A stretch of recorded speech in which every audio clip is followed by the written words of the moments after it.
with what the alliances do and kind of who the alliances are. I wanted to start by asking everybody, and we'll start with Larry, but ask you to share a little bit about some of the programming that your specific alliance has been engaged and really passionate about. So we started, gosh, it was last year. It's like it should be longer. So we're relatively new by comparison to Chicago. But last year was pretty good. It was the Architecture on Tap during Pride Month. So we had that event, which was a nice turnout. Not everybody was gay, which is fine. They didn't have to be. We did that. We did the Halloween party, which I had to miss, but had a good turnout. But this year we are moving into what is a first for AIA Dallas, which is the set the stage sign competition. So basically creating a pop-up drag stage. And so that's the big event this year. And started at this, I guess, today at lunch, really. Had the kickoff, and then we'll move into the actual contest and the drag show at the end of June for Pride Month. So it should be interesting. That might be a first ever for architects. Maybe. I don't know if I necessarily want to brand that, but yeah. I think that it might be a good first. We'll take that. Tim, what have you all been up to in Austin?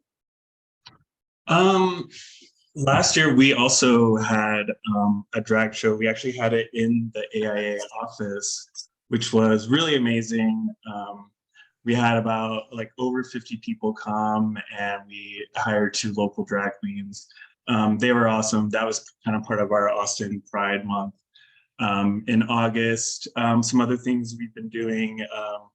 We played a big role in working with the developers on 4th Street. They were the ones that were unfortunately tearing down the gay bars.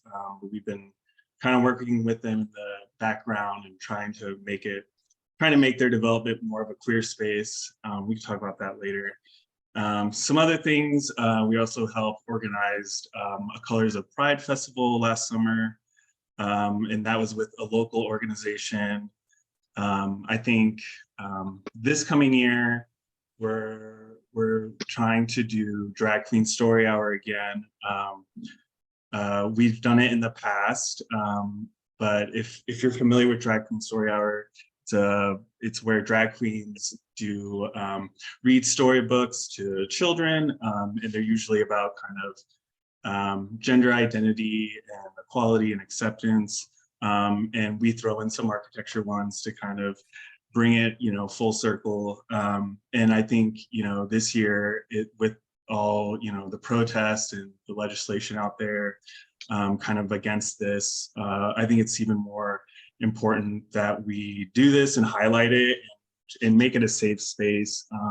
We were worried AIA Austin was going to be really hesitant, but so far they've shown their support, and I think they've, or even maybe we get security, but whatever we do, we need to make sure it's safe, and that was a really awesome thing to hear from AIA Austin, that they're still in support of it and just want to make it safe.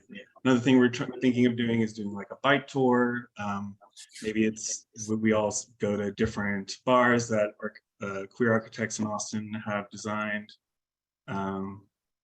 Yeah, and we're also looking at doing a presentation on the Arthur Watson Chateau, which is this really old house on UT's campus, which was queer owned for 50 years. It has all this history, and UT is just kind of sitting on it. So we're trying to bring awareness to that and preserve it in some way. But yeah, we kind of have a lot on our plate right now. But yeah, we can get into all that stuff later. Quite a bit on your plate. Hey, Bo, let's go to you and hear a little bit about what New York is just now in the beginnings of doing. Sure, yeah. Well, so we had a kickoff happy hour last month, and an interesting tidbit is that the current New York chapter president, Matthew Bremer, is the first openly gay president of AIA New York. I think is it'd be interesting to hear those statistics kind of across other AIA chapters too, but it gave even more pressing significance to start this alliance. And so at the kickoff, we had a good group of people, probably 70 or so, that came to the Center for Architecture in Manhattan. And then yesterday we had our first kickoff meeting, as far as like sit down kind of around a round table to talk about what kind of things people might be interested in. So it's really interesting. We're kind of at this really beginning stage, but some of the things that came to the forefront yesterday at the meeting included focusing on advocacy for small businesses, especially those who are LGBTQI plus and minority owned. So giving voice and agency to sole proprietors and other small business owners. I think what's unique with New York too, and something that came to the surface of conversation yesterday was you might think, being in a large city, all of us are in relatively large cities, that people just kind of assume that everybody's accepting and open, but people don't always really feel that. And it doesn't necessarily translate into company policies and how maybe the day-to-day operations of projects and interactions with clients and contractors go. So I think the small business advocacy will be a real interesting thing. And then another main topic that came up was storytelling and celebrating the diverse voices in our profession. And it's not always the people we see around the table. Like, there was still a majority of gay white men. So one of the things that we're going to push is to how do we get diverse representation? And we're keeping the meetings open to both members and non-members to hopefully bring in people, kind of tear down the wall that people might think the AIA doesn't represent them, or they don't see themselves reflected. But we're hopeful that working on kind of these two topics will bring in more diverse voices. Amazing. Y'all have amazing stuff charted for your first year. I think, Lucas, can you share? I know Chicago's got the longest legacy, but I think where y'all have come from and where you guys are going, we'd love to know more. Yeah, I guess now that we've had enough years that in some ways we've established some systems and some traditions, for us, a mix is really key. We usually do 1 to 2 events per quarter, and we try to break it up, sort of thinking of it that way. And so our mix always starts off with a sort of winter/spring social. That to us is a really great way to like kick off the year and get sort of the community excited about the things we might accomplish throughout the rest of the year, and to sort of thaw out people after the long Chicago winters we have here. So that's usually, 100, 200 people at a showroom in the city. The last couple of years we've had drag performers and like sponsored cocktails and some really kind of fun things that people have been really generous to help us with and support. And then we kind of break the other buckets into educational things. So usually we do one virtual panel. This one often tackles a design related topic, something, maybe gender neutral bathroom design, or, hearing from a queer architect or artist, or, some sort of collaborative team that's working on a queer space here in the city. And then we usually do an in-person panel as well. And with that second panel, we really try to think of something that's actionable and something that people can take away to the firms, whether that be something that's related to human resources and policies that can affect, a practicing queer architect, or ways to better collaborate with, folks outside the industry, things of that nature. And then we also have several social events throughout the year. And one of the things we implemented, actually, it was something that we did a virtual panel with the Austin group over the pandemic. And one thing that we learned from them that really inspired us to really think about our mission and, how we spend our time and funds that people provide to us is, we use all of our social events as a way to support another local LGBTQ organization, or we kind of call them like boots on the grounds organizations. We have some fundraising needs in terms of like making our events happen, but we are better serving our overall goal and just the queer community locally here by choosing we've worked with a group called Brave Space Alliance that's a Black-led, trans-led organization that provides, housing, resources, gender-affirming clothing, makeup skills, things of that nature for that community. So we've really taken that as a part of our big mission. And then the other thing that we do every year is we participate in the Chicago Pride Parade, which is huge and fun. And we love going by people and hearing, yay, gay architects, yay. That's one that we always look forward to as well. Lucas, can I ask, how do you, can you go a little more detail about teaming up with the community? I'm sorry, I forgot the name of the organization, but is that like you team up with them to help them put on a fundraiser, or how do you all kind of work with that? So if we're having a happy hour, or we're going to a firm and sort of doing more of like sort of a community building sort of exercise, as opposed to something that has like a program to it. We like to partner with a local organization, and we try to rotate and switch those up with each event. And basically we invite them to come and speak at the event.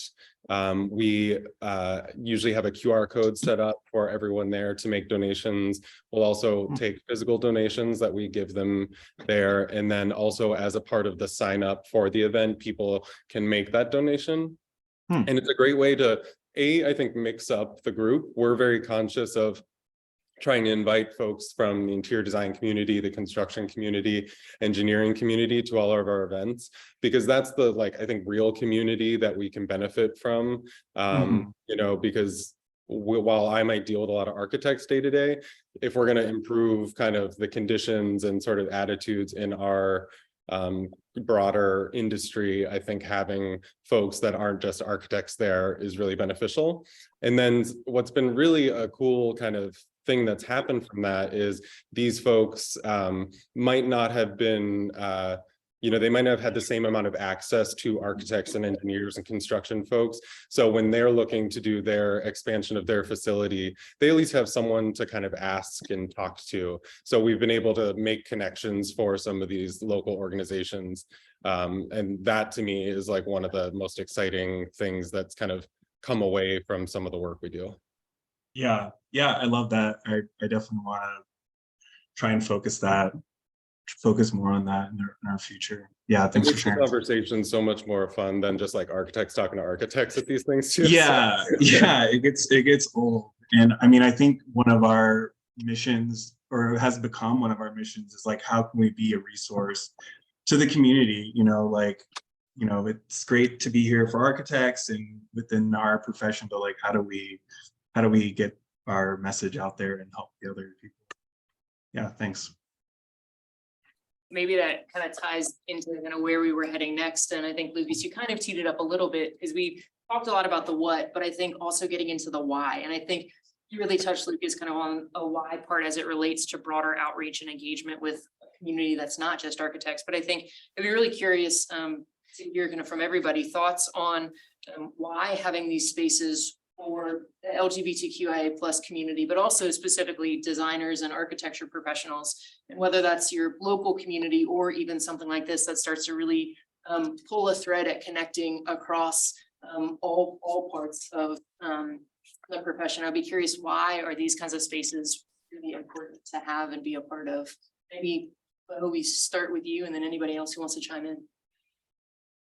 Yeah, I'd love to talk about that, because I think it's important. I think it may not be the first thing we think of when we think of like the professional architecture space, but especially as conversations have been becoming more focused on creating more equitable and diverse spaces in our industry, and with intersectionality, with, we all bring different identities, our gender identities, our sexual orientation, our race, our socioeconomic background, that it's important that we're holistic in addressing and creating space for everyone to feel welcome. So having, and because the LGBTQI plus community has spaces in other areas of our community, I think it's that's important to create carve a space like that in our profession, because we do deal with advocacy. We do have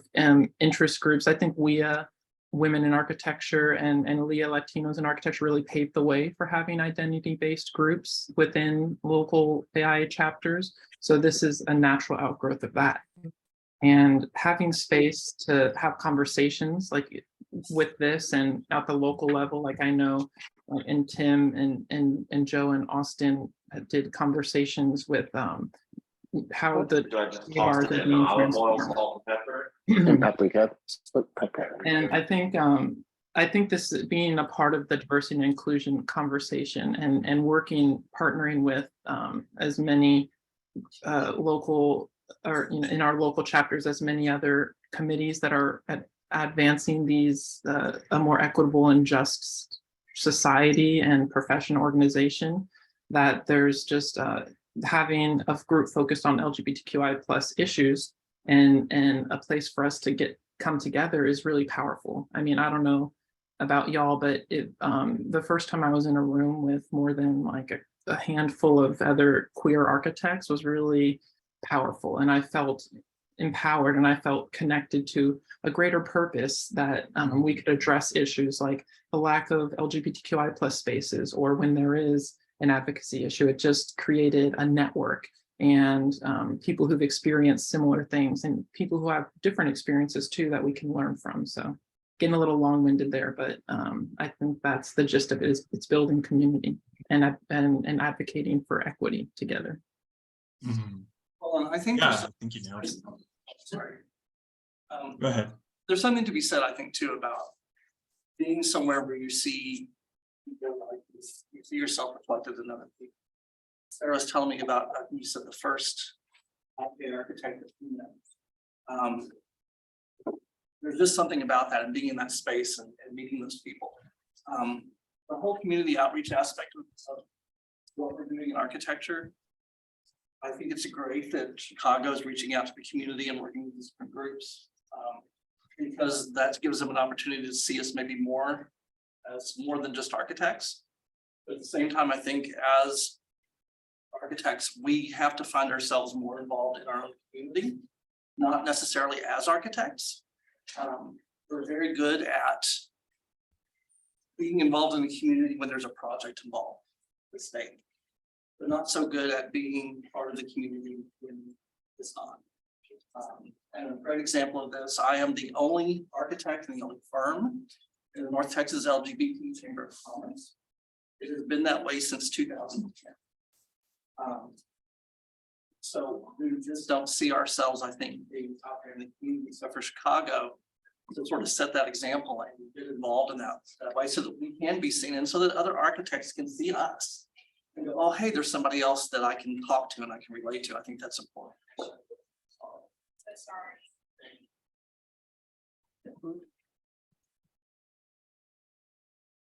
Did I steal your thunder, Tim, or?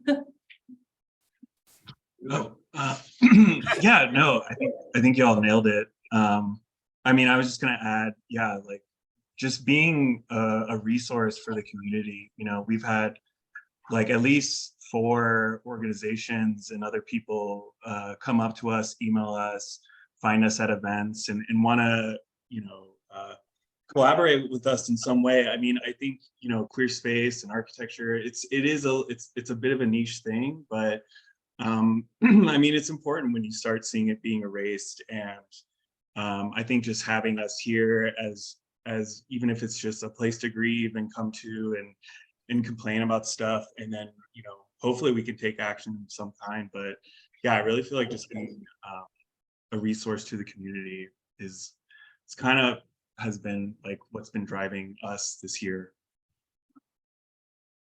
Yeah, I was just gonna add that, like, you know, with the, like, historically queer people have led a very like sort of private existence by nature of, you know, society sort of enforcing that. And I think that, you know, we are among the first generations of architects and designers that have the, you know, sort of privilege of being more visible and sort of creating visibility for ourselves. And, you know, being able to see architects out and like living their lives and celebrating their identities, I think is something we take for granted a lot. And, you know, as we kind of tackle the larger diversity issue within our profession, you know, and try to make the body of architects represent, you know, the communities we serve, I think it's really important for those communities and, you know, those kids who are coming up and considering architecture as a profession to see the full breadth of us, and hopefully then add to that, you know, sort of diverse tapestry down the line. And so things like mentorship, visibility within, you know, pre-college education, so that, you know, young queer kids can see that this is a life and a pathway that they could, you know, pursue, I think is really important. And, you know, I think it's part of the larger effort that so many have been doing to, you know, improve that diversity, you know, project pipeline with NOMAS and, you know, so many others that are really doing that, the ACE mentorship programs, all of that. So I think it's, you know, it's a almost passive thing we can do that I think doesn't necessarily change things today for a lot of people, but could have a snowballing effect for, I think, the industry down the line. And I think kind of even to keep taking it another step further and acknowledging that the profession will continue only because there are people who are coming into it, those in the pipeline, project pipeline, ACE mentorship, any kind of K through 12 advocacy and outreach. I also think the power for keeping those in the profession as well, and those that are right now, and being able to advocate, whether it's from an organizational standpoint, such as something like the AIA, or even advocating within, whether it's, you know, independent firms, large firms, everything in between, to really say that there is a pathway to continuing in the profession and a pathway to progression, and opportunity, whether it is, you know, staying where you are, or continuing to evolve and grow within the practice. And knowing that architecture is historically something that's long-term, I think continuing to have that visibility present today as well for those in the profession to really maintain and retain those who are currently practicing and currently in design or in architecture, or in the AEC in general, to say there's a place for you here and now to continue your growth and continue your path, I think is kind of the continued kind of cyclical evolutionary piece of this, to say it's not just how to make this more visible for those coming in, but also to create the space and take up that space for those already here. Well, I think too that this idea that there's a whole generation coming up that's used to being out. You know, I would never have been out when I first started school. That changed. But there's a whole generation that's coming out of school and in school who have long identified, you know, as non-binary and trans and queer and all this. And I think there's less likely to come into the profession and then want to go back in the closet. Because that's sort of moving backwards for them, moving backwards for everything. So yeah, I think the natural evolution, almost the natural evolution is being forced, because you're gonna have all these kids coming out of school. This is just who they are, and we're gonna have to accept and get them integrated into architecture. Yeah, I think that's an important role for the alliances across the country, because, you know, when we even just looking at the statistics, around 6% of Americans identify as LGBT. That's about 14 million people. But when you look at Gen Z, born kind of in the 90s, early 2000s, it's closer to 20%. So if we want to stay relatable, if we want to create spaces that are welcoming and open, we really need to understand the new generations that are coming into our profession.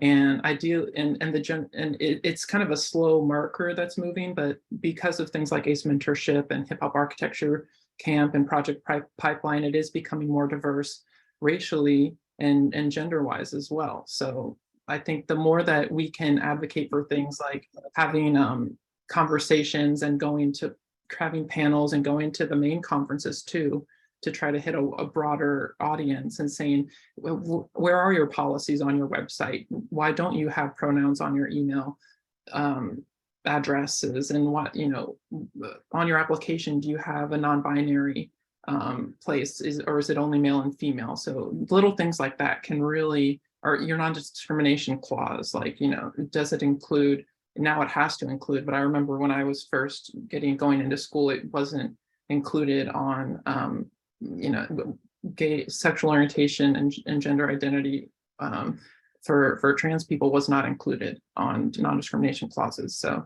and even on the AIA website, one of the first things I did when I graduated was look on the AIA website at the committees and, oh, what would I be interested? What kind of committees would I want to sit in on? Seeing that there's an LGBTQIA plus committee or events at your chapter, it's just I think a breath of fresh air and a welcoming gesture towards people who identify that way.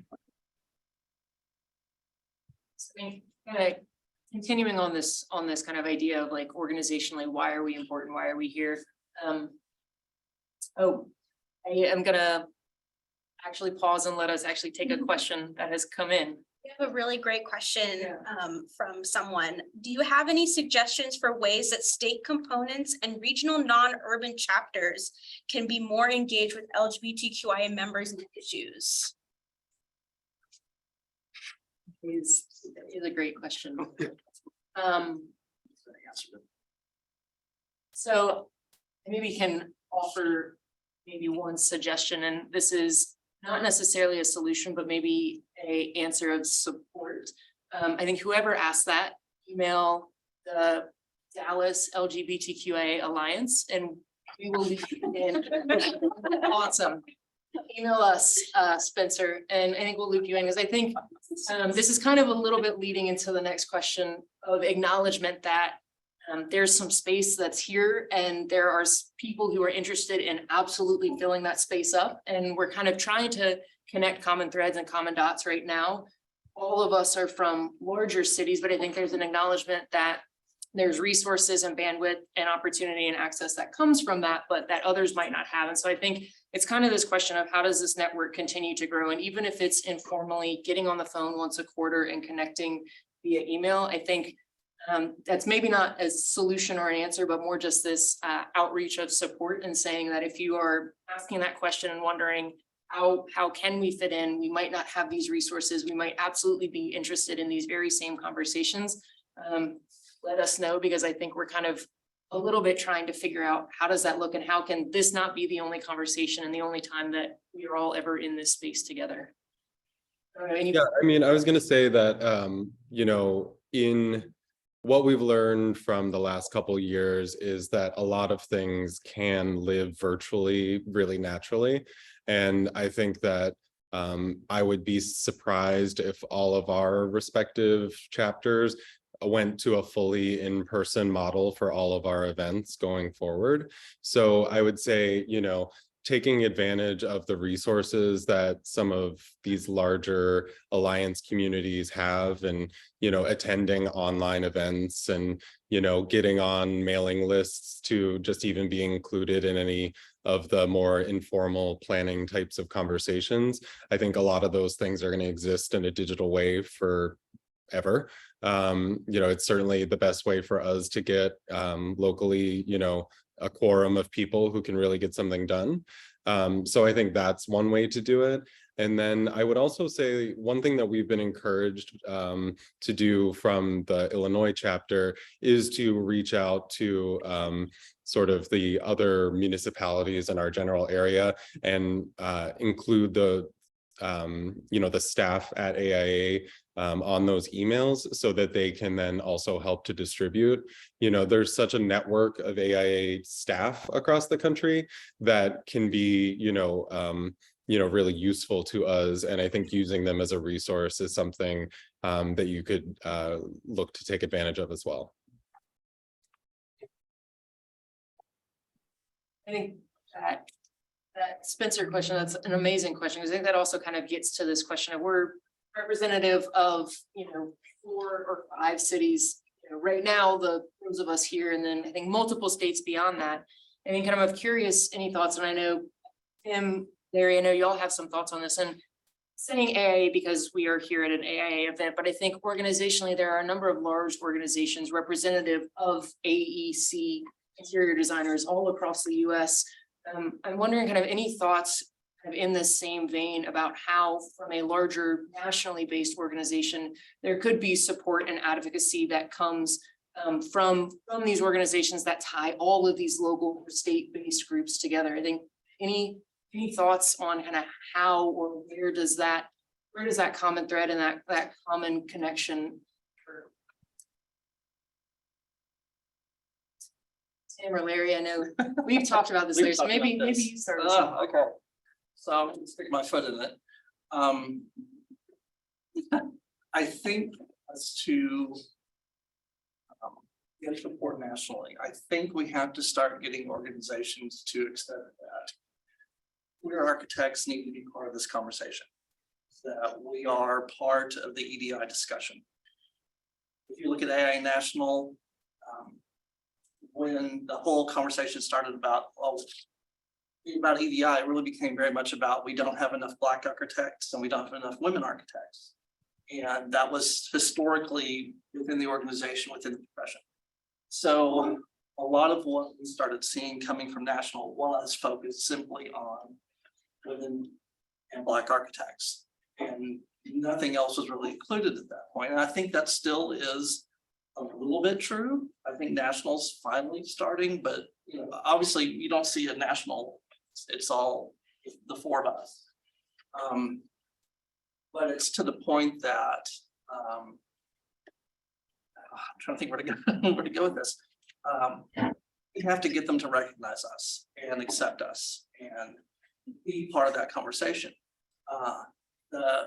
And part of this too is that, I'm sorry, I'm getting off. But part of this is that it filters down from national, whatever national's doing will filter down to what the firms are doing. And I was looking at the grocery report a firm that last year. And if you were Black, it was great. If you're a woman, it was okay. Anybody else in that organization, within that firm, I would be sitting there wondering what your intention is to do with me. Because there's zero focus on anything else, because that's what we've been told is that women architects and Black architects, we need to have more of those. Perhaps at the expense of other groups. So, but yeah, I think we just have to get them to recognize that. I think that maybe is not just an architecture profession, But generally, isolated. yes, Yeah, I think generally that is likely something that can very much so be said across the board. Yeah, but I had this conversation, a little bit of this 5 years ago, 6 years ago. And I did a presentation and someone had brought up the fact that the construction industry at that point, the head of the AIA National on their EDI efforts and engaging with their queer employees. So yeah. Anyway. Yeah, definitely. Go ahead, Lucas. Yeah, I was gonna say, kind of one of the things that I think has been, I think, a big growing point, and you know, maybe it's just not rolled out, I think, to the more local level at this point, but I've been in some conversations and calls with like the national sort of EDI team about looking at EDI from, I guess, a more broad perspective and in a more sort of intersectional way. They've made a lot of efforts in terms of, and efforts that I think they're hoping to roll out, both in terms of like the way they get data and, you know, how, you know, like sort of the boxes that people can check on forms have been a big sort of initial sort of almost logistical start to the way they're looking at, you know, rebuilding the systems from the ground up to be more inclusive. So that's been sort of an effort of focus and sort of breaking that binary that has long existed in our sort of membership forms and all the things related to that. And then I think it's also as leadership has changed within the AIA. I know someone who's kind of a local person, but has now is on like the national board, Ryan Gann from Chicago. He's been leading a lot of conversations about with the EDI committees about queer architects, intersectional identities, and sort of like, teaching some of those systems and teaching some of those things at the more national level. And I think, inevitably everything's a process, right? But I think that one of the things we can do is, I think it's great that we have, alliances. One of the things that we encourage folks that are interested in leadership of our alliance is to get involved with our local EDI committee and making sure that there's sort of an alliance representative on that. And then, getting involved at that more national level. And that was sort of the path that Ryan had taken from being really involved locally, learning a lot of things, and then kind of going to that more national level. So I think it's one of those things, again, as we kind of have, I don't know if it's generational, but like sort of as people who are celebrating and living in their identities more are becoming more and more involved and more secure in their careers to the point where they can take on this sort of more extracurricular work. I think that's where we're going to see some of that change, incrementally occurring.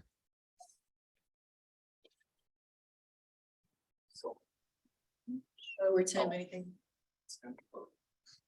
Yeah, I'm interested in the EDI committee. I mean, I think this is our first year that we're doing it in Austin. And I met with her briefly, and I know we have a meeting scheduled with her. I just got the invite like today or yesterday. So yeah, I'm really excited to see how we can work with that committee and how it unfolds and how it relates back to national. I didn't realize that was coming from national. So that's yeah, it's exciting. Well, and I think, I think that's great. The question would be, how long did it take NOMA to get AIA to recognize that there was an issue? And, yes, there are people coming into the profession who are more open and more out and more likely to get involved. But how long will that take? It was 100 years for Black architects to really seem to get a seat at the table. I'm 50, almost 55. God, I'm almost 55. Crap. 100 years from now, I'm gonna be dead. So, it's sort of that. How do we prod them along faster? How do we get them moving faster so that more people can be comfortable in the profession and not worry?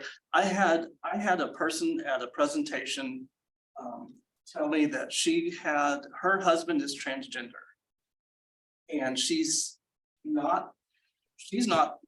doesn't identify in the queer community, but her husband does. She has not told her firm that because she's worried she's going to lose her job. She said, if they knew my husband was transgender, I would be fired. And that's that. It's that simple. So how much longer do we wait before that's not an issue? Or that the national organization recognizes that this is important and this is something they're going to have to address. And get firms to go along with it. That's okay. I think Lucas, you're muted. Oh, so sorry. I guess I fully appreciate the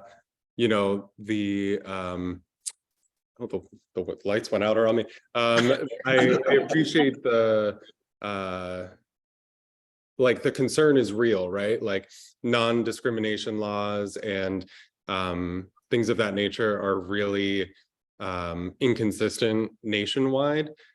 So, certainly there is an inconsistency that we as a community need to, I think garner our lawmakers to look at. I would say that I may reject the premise that the organization doesn't see that as a possibility or issue. I would say, yeah, I guess that's what I'm maybe questioning that as a premise, because I would say that in the conversations I've had with, our leadership, or we threw at the national convention event, LGBTQ event, and I would say the awareness is there. And I know that, you know, the AIA as a lobbying body is certainly, you know, does that work. And I think it's a matter of, you know, one of the things we're doing locally that, you know, I think could be a lesson or could be, you know, a method that we could do to make sure that the AIA understands the sort of the values of its membership is we're looking to try and rename some public spaces here in Chicago that have a legacy of, you know, racism, homophobia, you know, abuse, things of that nature. So, you know, we are writing letters and talking to both our local legislature, but also the AIA staff about, you know, how can we as a team really address this? So I would say, I don't think that the organization is blind to those facts, but I think having some further conversation would, you know, give them more of a sense of the priorities of their membership. You know, it's sort of like they can't intuit always what we want. And as a member-led organization, I think what I am always asking for is forgiveness as opposed to permission. And I think we, you know, we can't wait for them to understand, you know, our experience. We have to yell it at them if they need, you know, semblance of change. I think you couldn't see it in the room, Lucas, but there was some head nodding and some pointing. So I think you're not alone in asking for forgiveness. So everybody sit tight. I am going to invite Lisa back up, who's kind of going to talk us through the next phase and kind of how we can dig a little bit deeper for some need for speed and some kind of a little bit closer conversation. So Lisa's going to talk us through how we're going to transition to the next part of this. Yeah, so. Sorry, could I just quickly chime in on that last question? Because I think it's an important point to bring up. It'll only be a minute, but you know, I think what we need to focus on is co-liberation. And it's about working together with NOMA, with the organizations like LEA and WIA and the LGBTQIA plus alliances. Our issues and our difficulties, our struggles are bound together with one another. And I would say, you know, you always look at the most marginalized. So in our community, I'd say the most marginalized person is a Black trans woman. And if we centered the needs of Black trans women when we're discussing our issues, invite them to be a part of panels, discussions, even though they may be difficult to find in our profession, they are out there in even allied professions. And if we do that, I think we're going to solve some of these issues. We're gonna find the things we need to take be advocates for and to change in our profession if we start centering the most marginalized voices and having them at our events, paying them to be there. That will, I think, lead to the change we want to see. You go. No, thank you. I really appreciate that last statement. So we're going to move into our breakout sessions now. So for everyone who's online, you'll kind of see an option for the northern region or the southern region.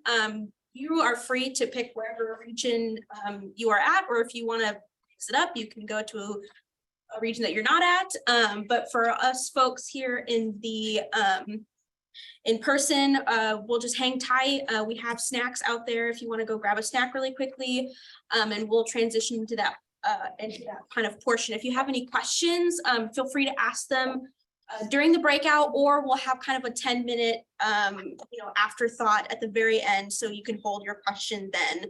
Just kind of depends on what you want to ask. So we'll transition into that now. So yeah, so thank you. Ask my question. It was related to the conversation prior.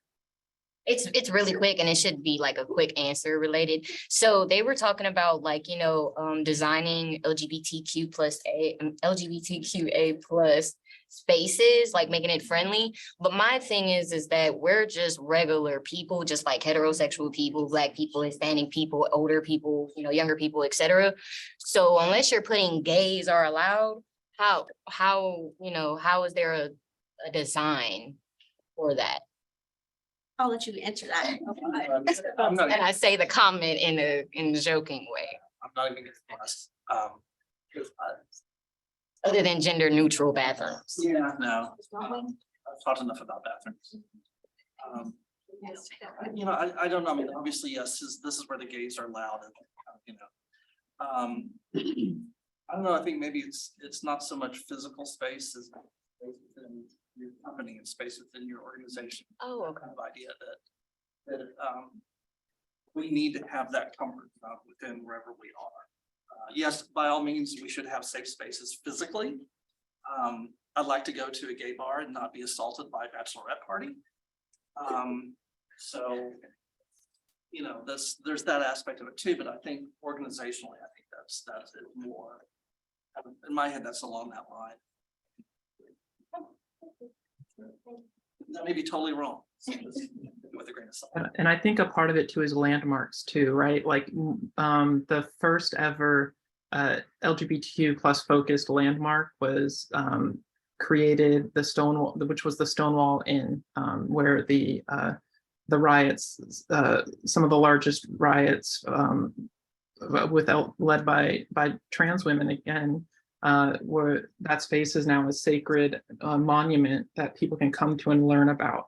And so where are those spaces in all our cities? In Austin, the gay bars are downtown and they're being turned into high-rise condos now, and they're being displaced. So the oldest gay bar in Austin, for example, and Tim could talk a lot more about that, but there are ways of needing to preserve spaces or create spaces or LGBTQIA centers. Sometimes they're only downtown. What about people who live in the suburban areas? Like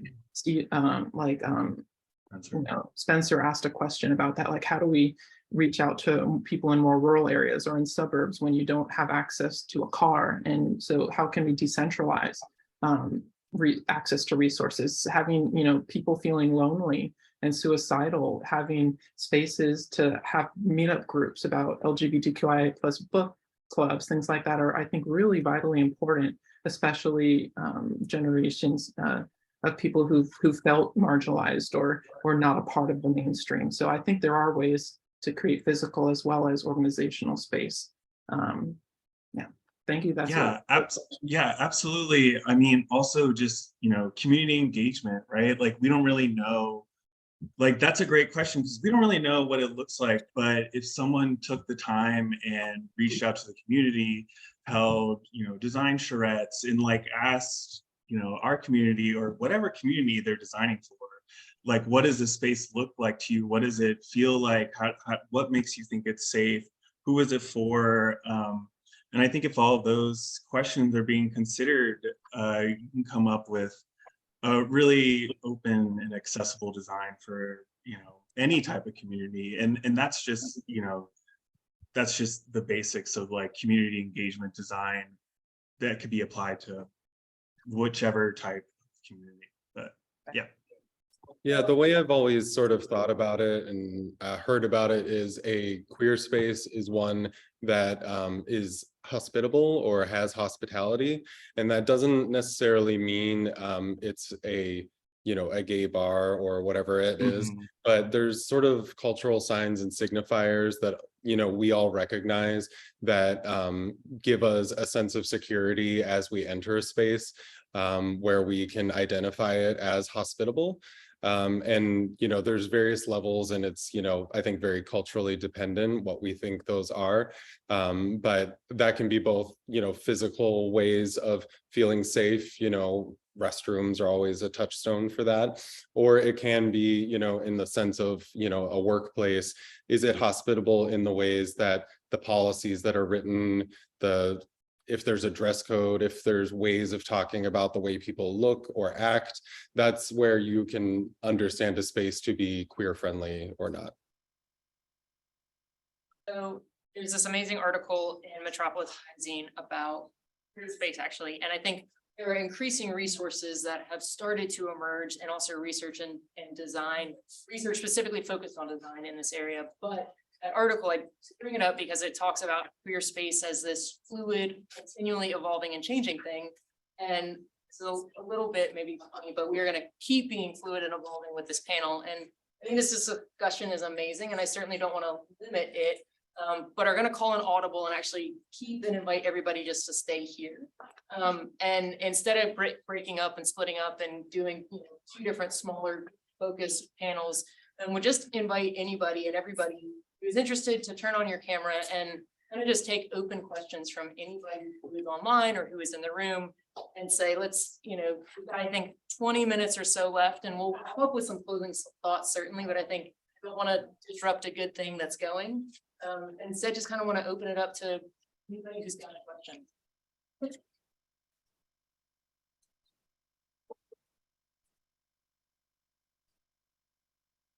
have a couple, Yeah, we've got a couple online, I think. yeah, we have a couple questions from here or from the chat, whichever way. Let's take one from, I think, the QR code. Yeah, the QR code. So how are your firms supporting your endeavors? Do you get billable hours for work?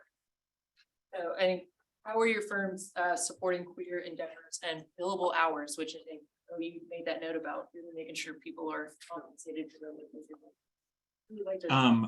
Our firm just recently this year started a great thing where we get 8 hours of basically extra PTO, but it needs to be used towards AIA things, or it could be used for crits or going to some, extracurricular type architectural activity. I mean, my boss is also the president of AIA Austin, so that's very helpful. I've heard other firms have a similar policy, if not more hours. But that was great, and I didn't specifically ask. I'm sure someone asked at the firm. We're only 15 people, but for a small firm to kind of designate a whole day's worth of PTO for something like that, I think was really great and a step in the right direction. Yeah, Tim, actually, that's something I was advocating for. We guessed that, I assumed, but I don't. Good job, you got it. Yeah, my firm, we pay for everyone's AIA membership who wants to be a member. We also have been sponsors for the past 4 years of our specific group. So that's helped fund, various events, things like that. And then we've also used our space here at the office to either host meetings or we hosted one of those social fundraisers on our roof deck last year, which was really great. Yeah, but I think the key there, like Tim said, Michael did at their firm, was to advocate for request these things, right? The worst you can get is a no, but maybe at least they'll think about it, right? So if there's something you want to be involved in, or you need a little bit of, or you want a little bit of time, it can grow your leadership skills. There's ways to posit it, to say, I want to get involved, or I want to help lead a committee. There's values that can translate to your ability to grow and contribute to your firm as well.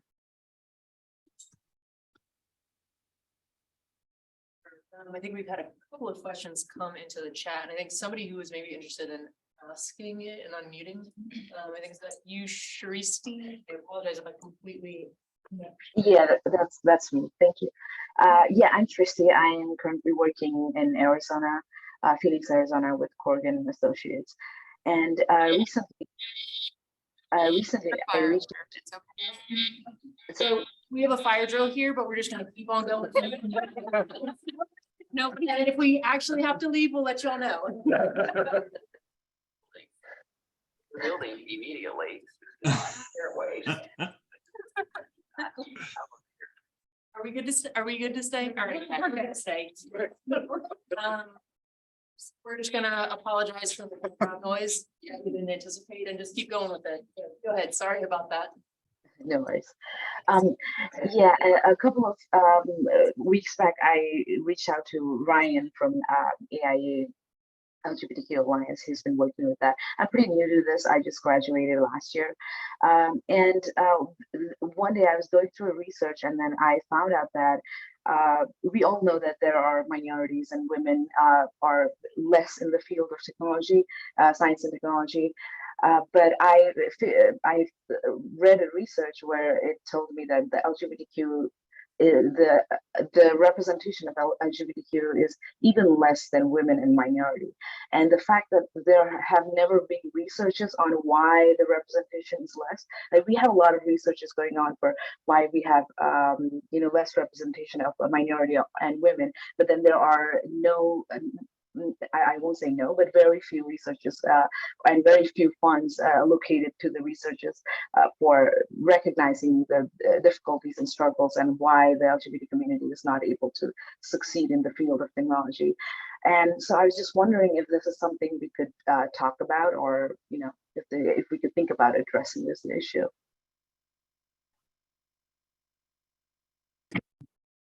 You're right there. There's a little research on this. I'm going to put 2 links in. Okay. The only 2 projects that I know that are addressing this right now are Queries is one of them, led by ALQ. And then Equity by Design, they've done a large survey.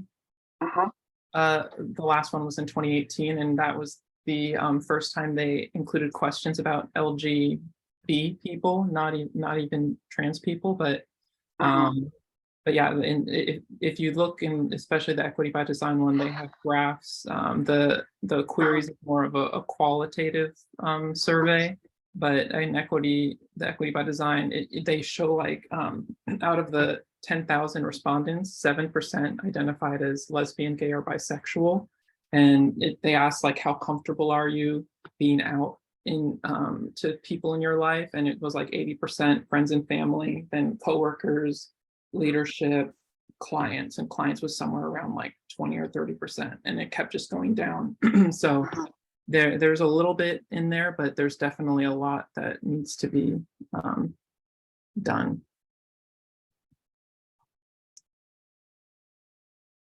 Yeah, thank you for dropping those links. I will definitely visit it and take a look at it. Immediately using marked stairways and exits. Jumping in and also Use elevators. sharing those links. Yeah, and I also. Yeah, go ahead. Okay, I also have one more question. So I live in Arizona, and we don't have a LGBTQ Alliance, AIA LGBTQ Alliance in Arizona. And I would be very much interested in like bringing my friends together and starting up, just like what's going on in Chicago and Austin and New York. And what would you suggest me I could do so that we could take this forward? I would say, like, just call yourself an alliance, start to think about what you want to do, and then tell your local chapter that you exist and that you need to be supported.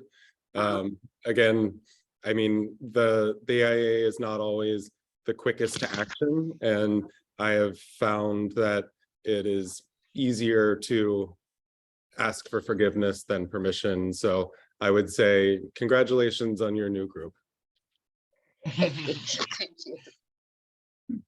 Thank you. Or call yourself an interest group too. I think that's helpful. Like, I think what a lot of executive, AI local leadership want to see is that there's an interest in it before it becomes like a fully supported thing. So even in New York right now, it's not a committee, and actually keeping it flexible is sometimes nice because you can kind of figure out where you want to fit in the structure, but starting to have those conversations and with the AI leadership, especially the president, look at if there's an EP, Emerging Professionals Committee, they might have ideas, because the first part is just trying to find where the other queer designers and architects are. And the great thing that AI has is they have an email blast that goes out to thousands of people. So you'll be able to reach out to more people to, I think, find that tribe. Okay. Thank you. Good question. I think we kind of touched on this a little bit. Still under fire drill. We're all still here. It's still fine. But the question from Gabriella: have the panelists considered public policy advocacy and how it ties with each chapter and their efforts? Hey, we're out of it. Yay. We did it. We made it through. So I'm curious, I know there's been some talk about community engagement, but specifically when it comes to public policy, and I know Larry, the North Texas LGBTQ Chamber of Commerce actually does a lot when it comes to public policy and advocacy. So maybe if you touch on that and then anyone else jump in. Oh, gosh, being an advocate.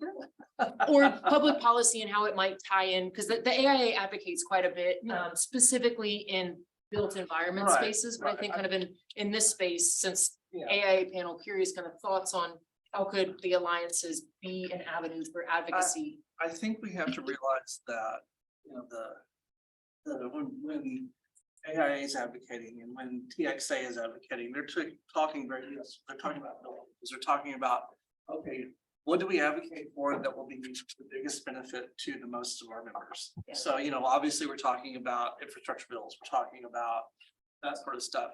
And I think we have to get them to advocate, and we maybe have to do this. Look at the things that do actually impact us. And also not just from a personal perspective, but from a business perspective, because we are, you know, there are all the anti-LGBT bills. Whether, I don't know that the organizations recognize that that does have an impact on us as business people. Not just individually, but as firm owners and businesses that, you know, how do we get the good talent if nobody wants to come here? You know, Yeah. it is that notion that, yeah.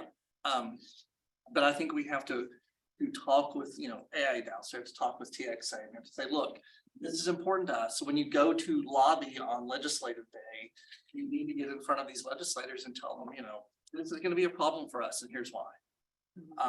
You know, how do I keep employees who have trans children?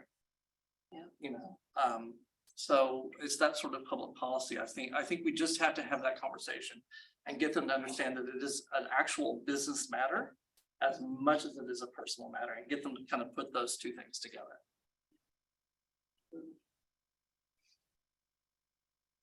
I think there was also a question that is not directly related to public advocacy, but it was a question about the HRC, equality index, and I'm not fully versed in all of the requirements, but I know there are certain thresholds that certain businesses and companies have to meet to be able to actually submit to the index.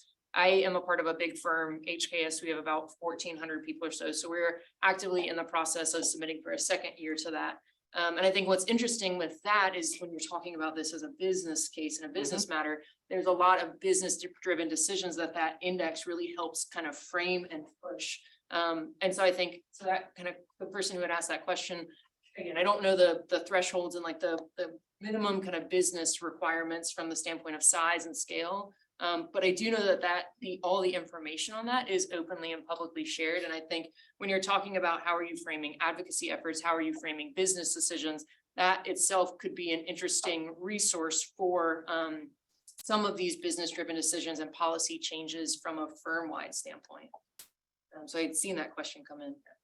Yeah, the idea of thresholds is interesting because within sort of human resources and requirements that a large firm has versus a small firm, at the size of like 50 people, the requirements for certain benefits and certain policies that have to be enacted click into place. And often those policies are very beneficial to the employee. But they've somehow been deemed burdensome or something to the employer. And so one of the things we're working on for a panel later this year on human resources related items is sort of creating a pledge or creating you know, a list of those things that we would ask smaller firms to opt into for the safety, welfare and benefit of their employees. So that they have the same protections and the same resources that perhaps someone at a larger firm may have. Because it is kind of astounding the number of things that you are not necessarily required to do or record or offer at that lower level. Obviously, that is a business decision.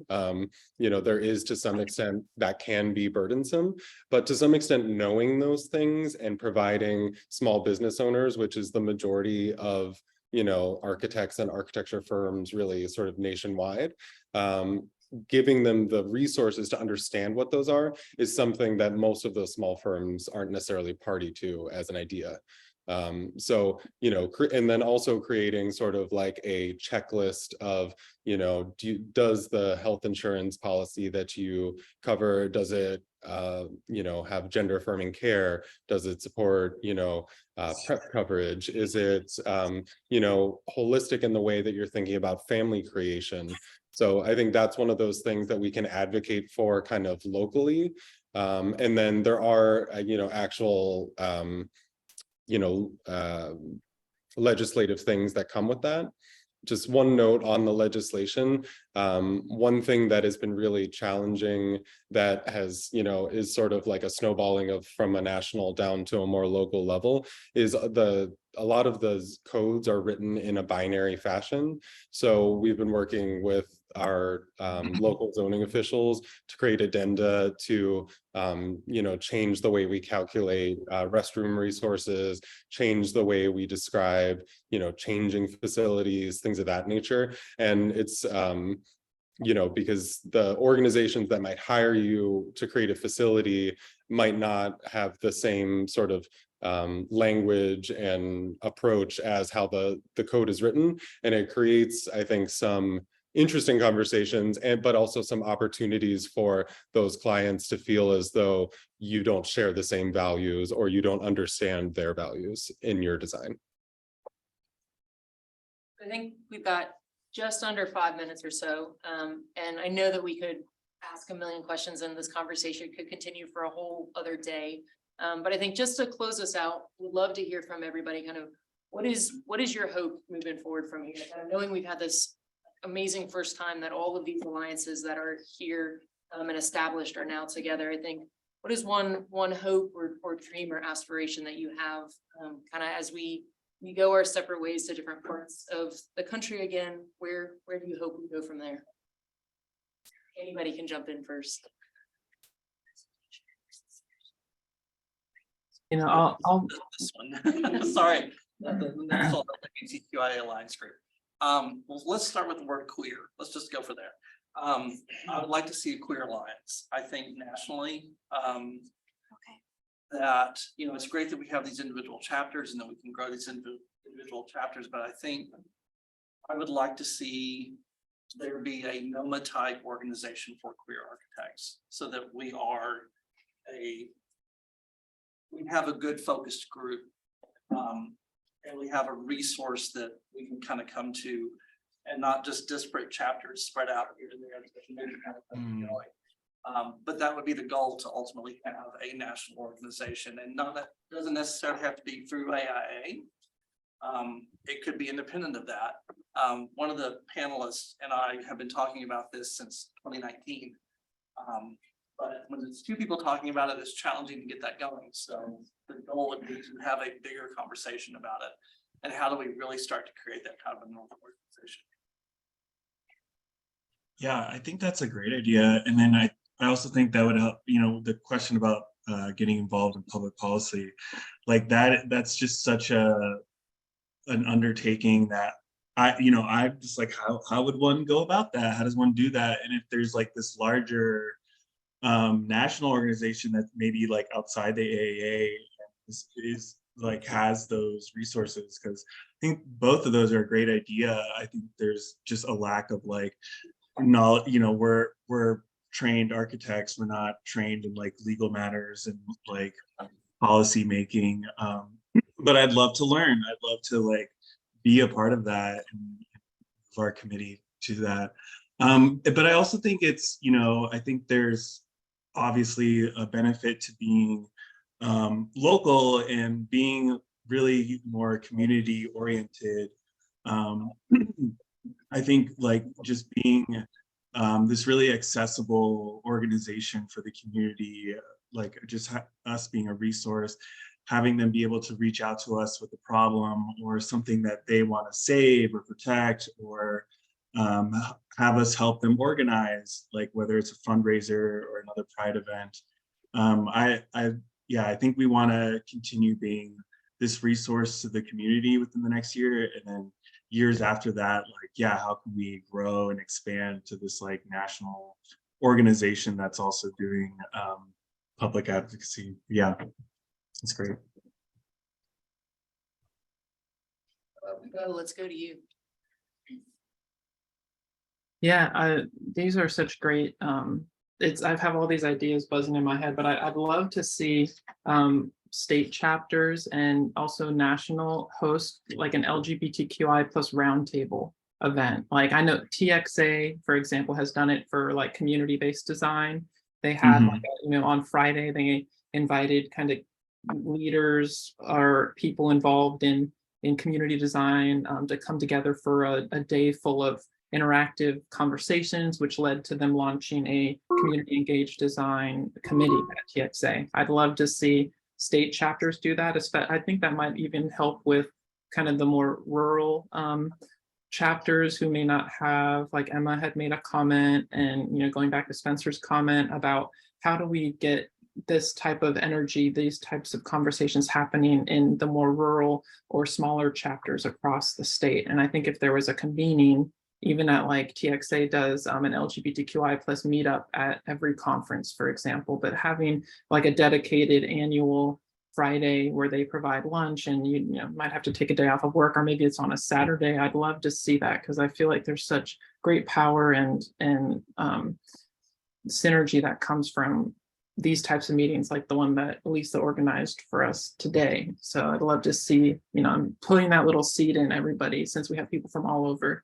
Go to your state chapters and see if they'll put their kind of money where their mouth is and have a roundtable so that we can discuss these issues and hopefully have that trickle out to the all local chapters. That would be amazing. I know already there's, I think, feeling the fact that there's presence online in the room. I mean, that's not to be understated. Lucas, go ahead. Yeah, I mean, one of the things that we talk about within our group, and we've been talking about a lot locally, is I think that people feel as though the AIA and the profession of architecture is exclusive or exclusionary by nature. I feel like to some extent people feel like there's a boundary between accessing AIA and its resources and its many things that they could offer. So I always set a goal for our group, and I would hope to maybe set this goal for all of us here, that to really think of our local chapters, any of these conversations that we're having, as really sort of like open resources and open doors, so that we can, as a community, and I think that community is not just architects or AIA members, but non-members, affiliate members, associate members, people in interior design, construction, whatever, as a resource. And I think that the challenge with that is that I think it's a practice that we have to constantly be doing and sort of thinking through our actions to make sure that we're holding ourselves accountable to that. Because it's very easy for us, I think, to kind of almost in some ways go the easy route and send out to like the email list you have and not sort of constantly try to build those bridges or make those connections. And I think if the goal of a group like ours is to create a better profession for people who are in our community, I think that again, we have to think of that community as much more diffuse, much more diverse than maybe exists currently, and like really open our boundaries and borders to those people. So I guess my hope and charge would be that we all can do that as a practice together, so that we can like really, get done what we hope to get done. Well, I think with that, certainly want to thank all of our panelists, Bo, Lucas, Tim, Larry. Y'all have absolutely made this conversation possible just by starting what you've started, but also I think to everybody who's joined, spent the last hour and a half also going through a fire drill. And then really particularly AIA Dallas, y'all have been just the momentum and the energy behind this even being an opportunity to have. You kind of took, again, that one conversation in one moment in time and said, hey, let's actually make it have some space and make it have some presence. So thank y'all. I mean, I really cannot tell you how much we appreciate it. Thank you. I just want to come back and just share some closing things. We'll share the PowerPoint again on the screen. You know that there were so many great questions, and you might, you know, have questions later as you're kind of thinking through on your drive home. So we wanted to shout out again where you can contact all of our lovely panelists and our moderator, who does not get enough credit for how awesome that she is.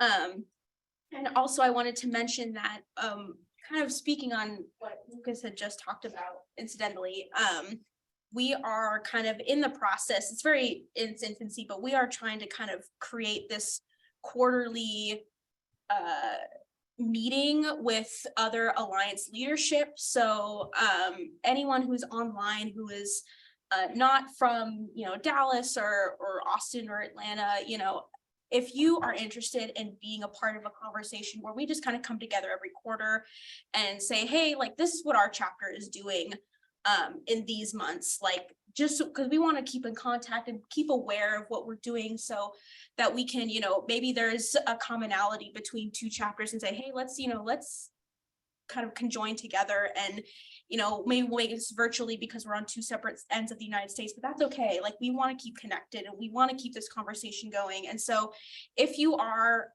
interested in being a part of that, please email us at LGBTQIA_Dallas@gmail.com. Also, we can go through, if you have any additional questions, feel free to, if you could scroll up and just kind of start at the beginning. There we go with Larry. So this is where you can reach Larry if you have any specific questions for him. We also have Tim in Austin. This is his contact information and his Instagram that you can contact him if you would like. We also have Bo in New York, if you are in that area and you want to get involved. I know they're really, they're new, but you know, they're fast growing. And so this is where you can reach him if you have any questions or want to get involved in that. And then we also have, last but certainly not least, Lucas in Chicago, and this is where just FYI, that's Bo's email again. Mine is Lucas at designonmas.com. So Updated Lucas. Apologies on that. And then, of course, if you have any questions for Sarah and what she's been doing and kind of, you know, what her blog is about, this is her contact information where you can reach her. And so yeah, I just wanted to thank everyone again, like Sarah had said, for coming and kind of being part of this conversation. We hope that this is the first of many you know, kind of events that we do here, and hope that we grow in numbers. So really appreciate everybody taking their time. And yeah, so with that, I think we're ready to close. So thank you guys so much. Really appreciate it. Thank you all.